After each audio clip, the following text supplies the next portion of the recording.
L'heure éco, l'interview, vous est présenté par Eco-Cuisine, le partenaire de votre projet de cuisine aménagée. Deux adresses dans l'Aube, Parc commercial Bégrine, Saint-Parotère, Tréromy, Parc de l'Aérodrome, Mazières-la-Grande-Paroisse.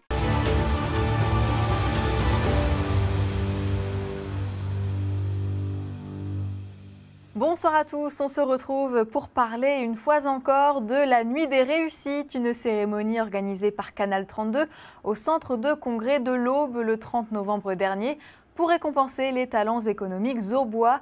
Maïté Ferdinand, bonsoir. Bonsoir. Vous êtes la fondatrice d'Indivisible et vous avez remporté, vous, lors de cette soirée, le trophée de l'entreprise citoyenne. Et d'ailleurs, je dois vous remettre le trophée, justement. Alors, il est un peu lourd, donc je me penche vers vous. Merci beaucoup. Félicitations. Et Merci. J'en profite aussi pour vous donner ce diplôme. Voilà. Je vous remercie. Ça fait beaucoup de choses à reprendre après l'émission. Des beaux souvenirs. Alors, 2 petits mois plus tard, il s'en est passé des choses pour vous et on va en parler. Mais déjà, on va présenter Indivisible. C'est un projet et surtout, c'est une application mobile qui va aider les personnes en situation de handicap. Oui, c'est ça. Donc, Indivisible est né d'une situation personnelle. J'ai souhaité trouver une solution pour faciliter le passage prioritaire dans les files d'attente qui aujourd'hui est très compliqué. Les personnes en situation de handicap qui ont une carte prioritaire ou invalidité sont obligées de quémander leur place dans les files d'attente. C'est pas toujours facile, on sait très bien que c'est toujours gênant de devoir se justifier de son état de santé, de devoir indiquer qu'on est en situation de handicap. Et j'ai souhaité trouver une solution qui permettait de se signaler directement auprès du professionnel de caisse ou d'accueil, puisque la solution est prévue pour être adaptable dans tous les lieux publics. Et cette solution donc, comprend un émetteur et un récepteur. L'émetteur, c'est une application smartphone, comme vous le disiez tout à l'heure, à usage des personnes en situation de handicap. Une application qui est téléchargeable gratuitement pour les personnes. Et elles vont devoir s'enregistrer, attendre une petite validation parce qu'on va vérifier les justificatifs comme quoi elles sont bien en situation de handicap. Et puis ensuite, elles pourront utiliser cette solution dans tous les lieux qui seront équipés du récepteur. Donc le récepteur, c'est un boîtier électronique et il est positionné en point caisse ou accueil. Ce projet part d'un constat personnel. Vous avez été confronté à des situations peut-être parfois compliquées, gênantes dans les files d'attente. Ouais. Déjà, rien que de devoir quémander sa place, comme je vous le disais tout à l'heure, justifier qu'on est en situation de handicap, c'est compliqué. Tout le monde n'arrive pas à le faire. Et puis, même si on ose le faire, parfois les réactions ne sont pas toujours bienveillantes. On est soumis à des regards un peu suspicieux quand on est sur nos deux jambes.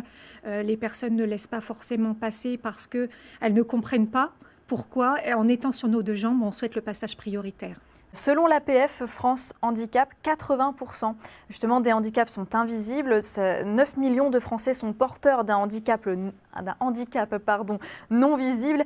Alors il était temps en fait finalement de s'emparer du problème. C'est même étonnant qu'une solution n'ait jamais été trouvée auparavant en fait. Alors, il y a déjà une solution qui existe, qui permet de se signaler également. Mais c'est vrai que pour ma part, en fait, cette solution, je la voulais vraiment adaptable dans tous les lieux, puisque quand on parle de file prioritaire, on a tendance à penser aux caisses prioritaires des supermarchés. Mais le problème, on le rencontre partout. Ça peut être à la boulangerie, ça peut être à la pharmacie, au cinéma, à la gare, partout. Vous, comment vous avez construit ce projet Indivisible, justement quand est-ce que vous vous êtes lancé? Quel a été le déclic pour vous lancer? J'avais l'idée déjà depuis plusieurs années, puisque, voilà, comme je le disais tout à l'heure, c'est des situations que j'ai vécues. L'idée me trottait depuis un moment, et puis à un moment dans la vie, au niveau professionnel, on se pose des questions, on se dit qu'est-ce que je veux faire, qu'est-ce que je ne veux plus. Et puis je me suis dit, ça y est, c'est le moment de se lancer. Pourquoi pas justement développer cette solution, trouver comment la développer et la concrétiser surtout. Et avec qui vous vous entourez justement? Vous êtes installé à la Technopole de l'Aube. Avec qui vous travaillez? Alors les premières années, surtout la première année en 2019, j'ai vraiment cherché les partenaires avec qui j'allais pouvoir travailler, qui allaient pouvoir m'aider à construire ce projet. Et puis petit à petit, ça a été des rencontres, ça a été des recherches aussi, ça a été des réseaux. Et puis petit à petit, voilà, on en est justement à une intégration à la Technopole, à une phase de test qui a été réalisée, et puis au lancement actuel. On en parlera dans un instant. Et avant ça, on va revenir sur la nuit des réussites. Vous étiez face à l'atelier du courrier et à Coco Couche.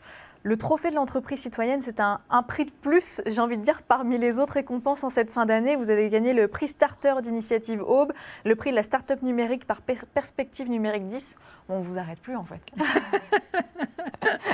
C'était 2021 a été une très belle année. Vraiment, ça a été une concrétisation aussi du projet. Ça a été vraiment une récompense du travail qui a été accompli ces dernières années et une fierté aussi. Bien sûr. Ça vous donne un petit coup de boost, on va dire, pour la suite ? Bien sûr. Après, je pense que le coup de boost, je l'ai depuis un moment, mais c'est vrai que de voir toutes ces récompenses, ça montre vraiment l'intérêt sur le projet. Ça montre aussi les personnes qui sont empathiques et qui désirent que la solution voie le jour et puisse être reconnue et vue dans plusieurs structures afin d'aider les personnes en situation de handicap. C'est une marque. Je suis bien accompagnée. De confiance. Donc vous l'avez dit, vous avez officiellement lancé votre application. C'était donc début décembre, après quelques mois de tests, plusieurs mois de tests. Quel premier retour vous avez ? Alors, comme je le disais, donc il y a eu la phase de test, il y a eu le retrait des dispositifs en mai 2021. Et c'est vrai qu'il y a quand même pas mal de personnes qui ont utilisé l'application pendant les tests. Et le fait de l'avoir retirée, il y avait un manque quelque part. Et les utilisateurs étaient très contents de revoir cette application et aussi les dispositifs remis en place. Donc là, ça y est, c'est lancé au grand public. C'est ça, au grand public. Prendre son téléphone, on peut télécharger. Indivisible. On sait que c'est une application qui est sécurisée. Elle est vraiment que pour les personnes en situation de handicap. Et ces testeurs, justement, quel retour vous avez eu de ces personnes ? Qu'en pensent-elles ? Ils étaient ravis. Beaucoup de personnes, justement, c'était le but, qui n'utilisaient plus leur carte, qui ont osé télécharger l'application et l'utiliser. Et c'est pour ça que quand on a retiré les dispositifs, les personnes étaient un peu déçues parce qu'elles n'osaient toujours pas sortir leur carte. Aujourd'hui, 18 magasins Aubois vous suivent dans le projet. J'espère que c'est le bon chiffre. Déjà, quel accueil vous avez lorsque vous présentez le dispositif ? J'ai eu aucun refus. Pour les tests, comme vous le disiez, 18 structures ont participé, aussi bien de la grande surface que du commerce, pharmacie, boulangerie, la CAF et la CPM. Je voulais vraiment montrer que le dispositif avait son utilité dans n'importe quelle structure. Et aujourd'hui, je reprends contact avec ces structures qui avaient participé au test et qui aujourd'hui se rééquipent. Donc c'est bon signe. Et l'objectif, j'imagine, c'est de voir gonfler ce chiffre. D'autres partenariats sont-ils prévus ? Écoutez, là, à présent, une structure, pour vous donner un exemple, qui n'avait pas participé au test, on a la boutique de la TCAT à Troyes qui s'est équipée, justement, pour pallier à cette problématique de file d'attente, surtout qu'on est en période Covid. Donc, il y a pas mal d'établissements où les files d'attente sont en extérieur. Donc, les personnes osent encore moins remonter la file pour aller interpeller l'hôtesse. Et l'objectif, vraiment, à terme, c'est de voir votre dispositif sur tout le territoire français ? C'est ça. c'est le but, en tout cas, pour qu'une majorité de personnes puissent être soulagées sur le passage en priorité. Donc, c'est un sacré travail, finalement, parce que vous devez démarcher, justement, tous ces nouveaux partenaires. Vous avez, en parallèle, le développement de l'application. C'est quand même un travail énorme. C'est un travail énorme, c'est ça. J'essaye de bien m'entourer. Et puis, au fur et à mesure, l'équipe va s'agrandir. Donc, il y a déjà une personne qui a été embauchée, une personne en situation de handicap, qui a été embauchée pour le travail administratif et comptable. Et puis, on continue le développement, aussi bien du dispositif, de l'application, mais de l'équipe également. Donc, c'est presque une économie sociale et solidaire en divisible. C'est ça. Vous allez entamer une deuxième phase de test dans les prochains jours. C'est quoi aussi le but de cette deuxième phase ? Eh bien, en fait, c'est même plus une phase de test. Là, on est vraiment dans la partie de commercialisation afin qu'on trouve d'autres structures. On n'est plus forcément sur les structures qui ont participé au test. On cherche d'autres structures qui souhaiteraient s'équiper et montrer l'exemple aussi. Oui.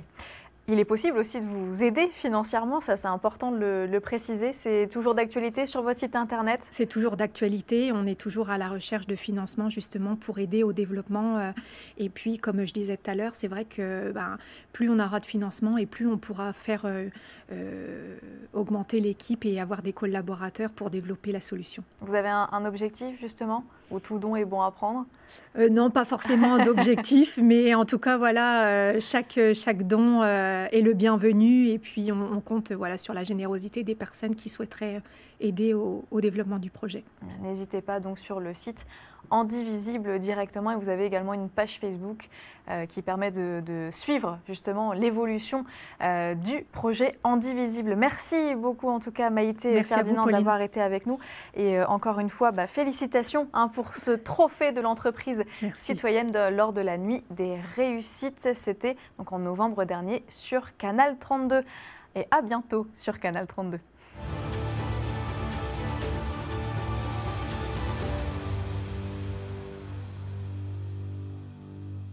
C'était l'heure éco, l'interview avec Eco-Cuisine, votre cuisine de qualité à prix économique. 2 adresses dans l'Aube, Parc commercial Bégrine, Saint-Parotère, Tréromy, Parc de l'Aérodrome, Mazières-la-Grande-Paroisse.